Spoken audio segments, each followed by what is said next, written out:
Former U.S. Army Special Forces and chief strategist at the Middle East Forum. Jim, you and I have been covering a few of these quote-unquote excursions.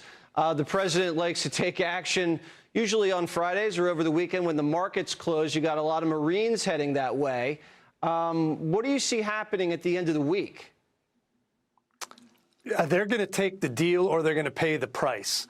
You know, President Trump didn't launch those Marines and all of the other assets into theater to be pushed back and obfuscated and, you know, ignored by them at the negotiating table. They've got one last chance. Make a real deal. And it's not a soft deal. I've heard some leftists saying this is just Obama's deal redone. Obama's deal accomplished none of the things President Trump is demanding. There was still uranium enrichment, there were still missiles, there was still reactors going. President Trump wants that shut down.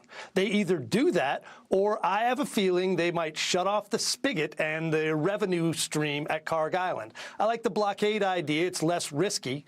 You know, we just tell anybody with a tanker, if you tank up at Carg Island, that is now our oil, and we'll pick it up wherever you try to take it to. Yeah, and that's going to really tee off Beijing, and they could lean on the mullahs to do the right thing. What about this alliance that's forming?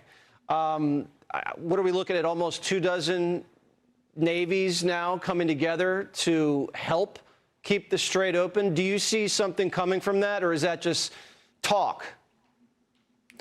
Well, starting with talk is a good idea because a lot of those people were saying the wrong things before. They were all against this and up in arms that President Trump was doing this. When all of a sudden he uncovers the fact that the Iranians had missiles that could have hit all those European capitals.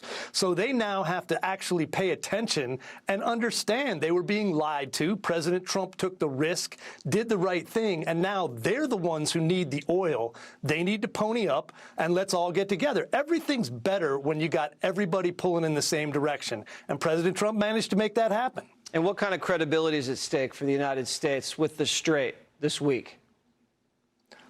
Well, it needs to open. I mean, you got to make the oil flow, and that's going to require, I think, when President Trump said it might be jointly controlled, if he can get the Iranians to stop and promise not to attack the oil tankers so that opens up, he's got so much more leverage for everything else, and I think that's one of the major goals. He's already destroyed all their dangerous toys. They are almost neutered. Now, open up the flow of oil, and he can declare a pretty solid victory. All right. Well, you said it was going to be about a 5 to 6 week excursion. We're about 3 weeks in, so it's halftime. We'll see how it goes from here. Jim, good to talk to you as always.